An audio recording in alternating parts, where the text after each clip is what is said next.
maliwanag po dito, iniiwas po nila doon sa mga naglalabasang mga pahayag, itong mga district congressmen na tahimik sila ngayon kasi alam nilang sila ay tatamaan lahat At alam din lang po ng taong bayan na lahat ng proyekto na infrastructure sa kanilang mga distrito, walang magagawa basta-basta yung mga contractors na yan o kaya yung district engineer. Hindi po makapagdidesisyon ng mga district engineers at saka mga contractors kung wala pong pahintulot yung district congressman. Maliwanag po yan, yun po ang kalakaran. Hindi po nila maitatago yan at alam po yan lahat ng taong bayan. So dito na nga pumapasok ngayon na kung hindi naman po pala madidesisyonan basta-basta ng district engineer yan o kaya nung mga contractors na nababanggit, si congressman din ang nagdidesisyon yan Tapos kung yung project ay ghost project o kaya substandard, paano nangyari yun? Imposibleng hindi alam ni congressman yan. Yun ang mga tanong at sagot ng mga mamamayan natin. Pero dito sa investigasyon nga, ay parang wala talagang nababanggit na iniimbestigan ng seryoso ng mga congressmen. Maliban lamang si Saldico na lamang ang nagiging siya ang punching bag ng lahat, na siya ang aako lahat ng sisi at kasalanan. So tingnan natin, itong magkakaroon yata ngayon ng Blue Ribbon investigation sa Senado at may mga iimbitahan yatang mga congressmen kung sino-sino itong mga iimbestigang mga congressmen. Alapin natin, tignan natin. Pero masyado pong halatang halata na may mga iniiwas na mga personalidad na dapat po ay sila ang pagtuunan ng investigasyon. Nagtutugma po ba doon sa sinasabing laki ng ninakaw sa pera ng bayan kaugnay nga dito sa maanumalyang flood control project doon sa mga individual na dapat pong or na kanilang sinasabing kakasuhan po nila? Kasi ang nakita natin doon, pawang mga opisyal sa distrito lamang ng DPWH po. Wala po talaga yung tsaka yung nasa mga private na mga contractor po. Kumbaga, may kakayanan ba sila? Ganun ba kataas yung kanilang confidence na kaya nilang manakawan ng ganito kalaking halaga ng pera ang gobyerno? Kumbaga, nagtutugma ba itong lahat, attorney? Well, sa ngayon, Albar, ang lumalabas pa lamang na makakasuhan ay yung mga opisyal po ng DPWH sa probinsya po ng Bulacan. O, yung mga ibang mga probinsya po, wala pa pong nababanggit Dahil nga po hindi natin alam, wala tayong personal knowledge or account, everyday account, kung sino-sino na yung mga inimbestigahan at pinatawag na mga personalidad. Maliban lamang po dito sa mga nabanggit na mga contractors yan. Ilan lamang po yan. Wala pa yatang 2 po yung contractors na nababanggit sa buong Pilipinas po, hindi lamang po siguro 2 po ang gumawang construction companies nitong mga maanumalyang flood control projects. Lalong-lalo na po pag yung kantidad naman po ng flood control ay hindi umaabot ng 100 milyon. Kasi pag mga 20 million, 30 million, pwede na po yung mga maliliit na mga contractors. Kung medyo malalaki ng mga kantidad, umaabot na po yan ng 100 milyon, ay dapat yung mga AAA contractors, ganun po yung sistema po ng procurement ng projects. At dito ngayon, alam naman po natin, alam ng taong bayan, lahat ng mga district congressmen, from 2022 to 2025, ay meron po silang allocation sa kanilang distrito ng flood control at malalaki pong amount po ito. Pinakamababa na po sa isang distrito siguro ay mga 1 billion bawat distrito. O siguro pagpalagay na natin kalahating bilyon, mga 500 million ang minimum. Pero may mga distrito na umaabot ng 3 billion, 5 billion. Ganong kalalaki ang ibinigay sa bawat distrito. Paano nagkaroon yung isang district congressman na hindi naman siya masyadong kilala sa larangan ng diyan sa Kongreso ng liderato. Ito yung tinatawag nga nilang pinarking lang dito yung pondo na yan. Sinong nagparking? Siyempre yung mga matataas na opisyal ng Kongreso. Kung sino man po sila, dapat po sabihin na po nila yung katotohanan. Pero ang maliwanag po dito, iniiwas po nila doon sa mga naglalabasang mga pahayag, itong mga district congressmen na tahimik sila ngayon kasi alam nilang sila ay tatamaan lahat. At alam din lang po ng taong bayan na lahat ng proyekto na infrastructure sa kanilang mga distrito, walang magagawa basta-basta yung mga contractors na yan o kaya yung district engineer. Hindi po makapagdidesisyon ng mga district engineers at saka mga contractors kung wala pong pahintulot yung district congressman. Maliwanag po yan, yun po ang kalakaran. Hindi po nila maitatago yan at alam po yan lahat ng taong bayan. So dito na nga pumapasok ngayon na kung hindi naman po pala madidesisyonan basta-basta ng district engineer yan o kaya nung mga contractors na nababanggit, si congressman din ang nagdidesisyon yan Tapos kung yung project ay ghost project o kaya substandard, paano nangyari yun? Imposibleng hindi alam ni congressman yan. Yun ang mga tanong at sagot ng mga mamamayan natin. Pero dito sa investigasyon nga, ay parang wala talagang nababanggit na iniimbestigan ng seryoso ng mga congressmen. Maliban lamang si Saldico na lamang ang nagiging siya ang punching bag ng lahat, na siya ang aako lahat ng sisi at kasalanan. So tingnan natin, itong magkakaroon yata ngayon ng Blue Ribbon investigation sa Senado at may mga iimbitahan yatang mga congressmen kung sino-sino itong mga iimbestigang mga congressmen. Alapin natin, tignan natin. Pero masyado pong halatang-halata na may mga iniiwas na mga personalidad na dapat po ay sila ang pagtuunan ng investigasyon. Opo, simula po sa November 16, magkakaroon po ng 3 araw po na rally. Ano po yung inaasahan po ninyo ukol dito? Kung i-connecta natin sa development po, sa mga nabanggit nyo po, sa mga pag-analisa nyo po, sa naging ganap ngayon, masasatisfied bang taong bayan or lalo lang itong maging panggatong sa kanilang nag-aalab na galit dahil sa napakalawak po ng ninakaw at malawak din ang pinsalang idinulot po ng mga kalamidad na sana'y itong mga pinagmamalaking proyekto sana for flood control na pinagmalaki ng gobyerno, sana yung salba sa buhay at ari-arian ng ating mga kababayang naapektuhan. Nito lamang nakalipas na mga kalamidad at nito pang mga nakalipas na mga taon po, Attorney.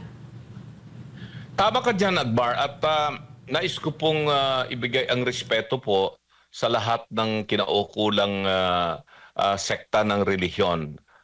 Sa aking pagkakaalam kasi, napaka-konserbatibo po ng Iglesia ni Cristo. At pati na rin po yung mga ibang mga religious or groups na gusto nilang ipahayag po yung kanilang saloobin. Hindi po basta-basta lalabas ang mga membro po ng Iglesia ni Cristo at yung pamunuan po ng Iglesia ni Cristo na maglalabas po sila ng kanilang pahayag at manawagan po sila ng isang malawakang pagtitipon na magaganap sa hindi lamang po isang araw, kung hindi 3 araw po yung aking nababasang pahayag na gaganaping rally po dyan sa Luneta. Hindi po sila basta-basta umaaksyon ng ganito kung hindi po sila sigurado na apektado ang sambayan ng Pilipino, apektado ang ekonomiya, apektado ang kinabukasan, kabuhayan ng mga ordinaryong mamamayan at makakaapekto po talaga sa buhay ng bawat Pilipino itong mga nangyaring anomalya sa pamahalaan. Hindi lamang po sa DPWH flood control projects ito. Lahat na po ng infrastructure projects ng pamahalaan, maging yaman po ay DPWH, sa housing man yan, sa irrigation, sa transportation, andoon yung malawakang korupsyon. At hindi lamang po dyan, pati yung mga buwis na dapat pong makolekta sa customs sa BIR, lately lang nakita natin nagkaroon ng pagbabago sa liderato ng BIR. Bakit ba naman papalitan kaagad yung commissioner at may bago? So, yan nakikita natin at yan po yung dahilan kung bakit itong mga religious organizations na katulad po ng Iglesia ni Cristo, ng iba pang mga religious organizations, sila ay lalabas sa November 16, 17, 18, 3 araw. Hindi lamang po sa Luneta, naimbita rin po tayo, napagsabihan po tayo ng mga organizers ditong UPI, itong United Philippines Initiative Group, ng mga retiradong mga general o kaya mga opisyal ng armed forces at ng pulis, na sila po yung nangungunang organisasyon dito sa gaganapin ding 3 araw na rally dito sa may EDSA People Power Monument. Nasasalihan naman ng mga iba't ibang mga grupo katulad ng PDP Laban. Nagpahayag na po ang liderato ng PDP Laban na hinihikayat natin yung mga membro ng PDP Laban na lumahok dito sa mapayapang pagtitipon. Kung saan man po sila komportableng pumunta, kung doon po sa Luneta o kaya dito po sa People Power Monument sa EDSA.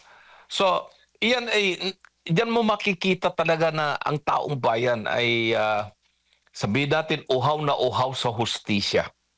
Gusto po nila talagang makita itong pamahalaan na ito na yung kanilang gagawin na pag-iimbestiga at pagpapanagot sa mga nagkasala ay totoo. At ito ang matutuhayan natin sa mga susunod na araw. Abangan po natin kung ano po ang mangyayari rito, pero kung itong ating mga mamamayang Pilipino ay yung kanilang galit na kanilang kinikimkim sa kanilang dibdib o kaya ay yung kanilang puot na nasa isipan po nila, ay maganda na rin po sigurong sumama sila at pumunta po sila. Ipahayag po nila yung kanilang mga damdamin sa pagdalo dito sa mga rallying gaganapin sa November 16, 17, 18 sa Luneta man po yan o kaya dito po sa People Power Monument sa EDSA. Opo, Attorney, huli na lamang po mula sa akin. Sa iyon nyo pong kaalyado na si Senador Ronald Bato de la Rosa, ano po ang masasabi, basa nyo po dito sa recent development laban po sa kanya? Well, naniniwala ako doon sa pahayag ni Ombudsman Rimulya na meron ngang warrant of arrest ng inisyu yung ICC. Kasi hindi naman po siguro gagawin ng isang ombudsman, mataas na opisyal ng pamahalaan, na meron pong access to information na tayong ordinaryong mamamayan ay wala. Alalahanin natin siya ay naging Secretary of Justice. At bilang Secretary of Justice, malaki rin po yung kanyang confidential funds na magagamit para malaman po yung mga impormasyon na dapat pong mapunta sa isang mataas na opisyal. At hindi naman po siguro gagawin po yun ng isang ombudsman o dating Secretary of Justice na publicly magsasabi siyang meron siyang kopya ng warrant of arrest, whether that is an electronic copy or whatever, Xerox copy, wala naman pong pinapakita. Ay sa tingin ko ay talagang meron na nga pong na-issue yung ICC na warrant of arrest laban kay Senator Bato de la Rosa. At baka hindi lamang po si Senator Bato de la Rosa, baka may mga iba pa pong mga opisyal ng pamahalaan o dating opisyal ng Philippine National Police na kasama dito sa aarestuhin. At kung kailan po yan i-implement, yun ang hindi natin alam dahil hindi na sinasabi. Sabi nga nila, it will be implemented secretly. I do not know how secret it will be. Kung titignan natin, yung mga umiiral na lituntunin po rito, ay bibigay po yan ng ICI muli, ng ICC, na International Criminal Court sa Interpol. At yung Interpol naman, sila magbibigay ng red notice at ipapadala po yan sa ating kagawaran ng panglabas ng Department of Foreign Affairs na eventually i-coordinate po yan sa Department of Justice. Suriin po natin kung ano po ang magiging panuntunan ngayon ng pamahalaan dahil naglabas na nga po ang kagalang-galang na Korte Suprema ng rules of procedure in the implementation of extradition of any Filipino citizen pursuant to existing laws, whether Republic Act 9851 or whatever laws that may be applied, whether that could be an international treaty or agreement, ay sundin ito. So tignan natin ngayon dahil marami ang nagsasabi na hindi na nila magagawa yung ginawa nila kay dating Pangulong Digong, si Tatay Digong, na kanila pong kinidnap at inaresto at dinala po sa ibang bansa na wala pong observance of due process o kaya yung kautusan ng korte. Pero marami ring nagsasabi, may mga opinion din po na lumabas galing po doon sa Department of Justice mismo that they have the option whether to extradite or to surrender. Yung kanilang sinabi, yung surrender po nila na kanilang opinion po ay alinsunod na rin sa panuntunan nilang, well, they can always bend the law or extend the interpretation of Section 17 of Republic Act 9851 at hindi na kailangan dumaan pa sa korte kung ito ay iso-surrender, which is really wrong. Very wrong po yun. Erroneous po yung ganong klaseng interpretation or observation in the implementation of the law. Kasi nga, tulad ng nabanggit ko kaninang nag-umpisa po tayo dito, yung karapatan po ng akusado sa anuman pong krimen, no? And in the interpretation of law, the law must be liberally interpreted in favor of the accused at strictly interpreted against the government.